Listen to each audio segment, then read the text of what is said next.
அஸ்ஸலாமு அலைக்கும். Welcome to my channel. Hi friends, எல்லோரும் எப்படி இருக்கீங்க? இன்றைக்கி ரொம்பவே ஈஸியான சிம்பிளான குருமா தான் எப்படி பண்ணுறதுன்னு பார்க்க போகிறோம். அதாவது ஒருத்தவங்க ஒரு ஸ்டைலில் பண்ணுவாங்க. நான் என்னுடைய ஸ்டைலில் இப்படி பண்ணுவேன்.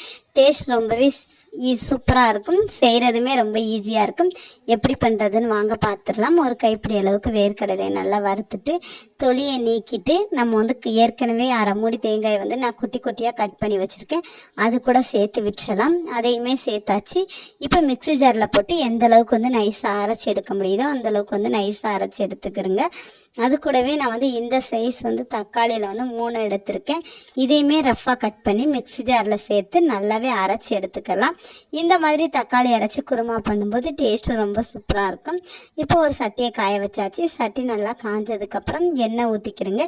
எண்ணெய் நல்லா ஹீட் ஆகி வந்ததுக்கப்புறம் பட்டை, கிராம்பு, ஏலக்காய், பிரிஞ்சி இலை, கொஞ்சமாக கல்பாசி சேர்த்து நல்லாவே வதக்கி விட்டுருங்க.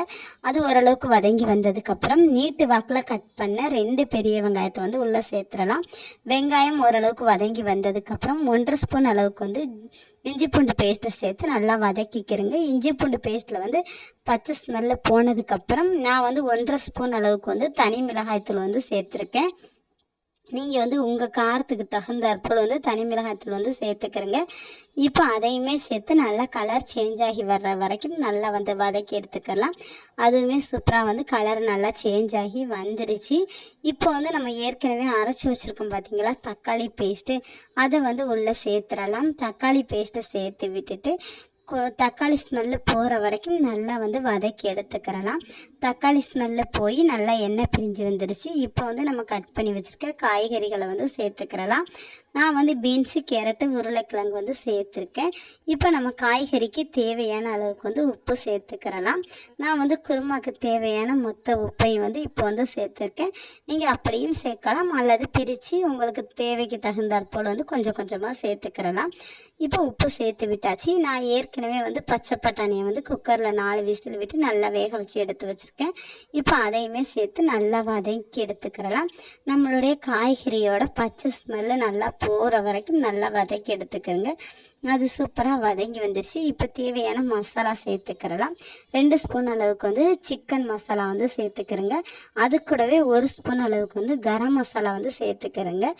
அது போக 1/2 டீஸ்பூன் அளவுக்கு மஞ்சத்தூள் சேர்த்து நல்லா வதக்கி விட்டுருங்க. நம்ம மசாலாவோட பச்சை ஸ்மெல்லு போனதுக்கப்புறம் காய்கறிகளை நான் குக்கரில் 2 விசில் விட்டு எடுக்க போகிறேன். ஏன் அப்படின்னா எனக்கு ரொம்ப லேட் ஆகிருச்சு. சட்டியில் வச்சு வேக வைக்கும்போது கொஞ்சம் டைம் ஆகும். உங்களுக்கு டைம் இருந்துச்சு அப்படின்னா நீங்கள் சட்டியில் கூட வேக வச்சு எடுத்துக்கிறலாம்.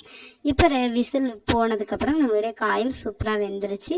இப்போ ஏற்கனவே நம்ம அரைச்சி வச்சுருக்க தேங்காய் வேர்க்கடலை பேஸ்ட்டை நல்லா போட்டு கலந்து விட்டு உங்களுக்கு குருமா எந்த அளவுக்கு தேவையோ அந்த அளவுக்கு தண்ணி சேர்த்துக்கிறேங்க.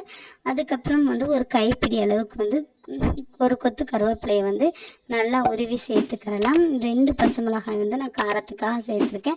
அதையும் சேர்த்துட்டு கலந்து விட்டாச்சு. இப்போ ஒரு கைப்பிடி அளவுக்கு மல்லி இலைகளை குட்டி குட்டியாக நல்லா கட் பண்ணி கொதிக்க வச்சு இறக்கி விட்டோம் அப்படின்னா சூப்பரான குருமா ரெடி. இந்த மாதிரி குருமா நீங்கள் செஞ்சு சாப்பிட்டு பாருங்கள். சப்பாத்தியுமே ரொம்ப சூப்பராக இருக்கும். பரோட்டா கூடயும் சாப்பிடலாம். நான் ரொம்ப ஈஸியாக இந்த மாதிரி தான் குருமா வைப்பேன். இது பிடிச்சிருந்துச்சுன்னா லைக் பண்ணி ஷேர் பண்ணி நம்ம சேனலை சப்ஸ்கிரைப் பண்ணி சப்போர்ட் பண்ணுங்கள். தேங்க்ஸ் ஃபார் வாட்சிங். அஸ்ஸலாமு அலைக்கும்.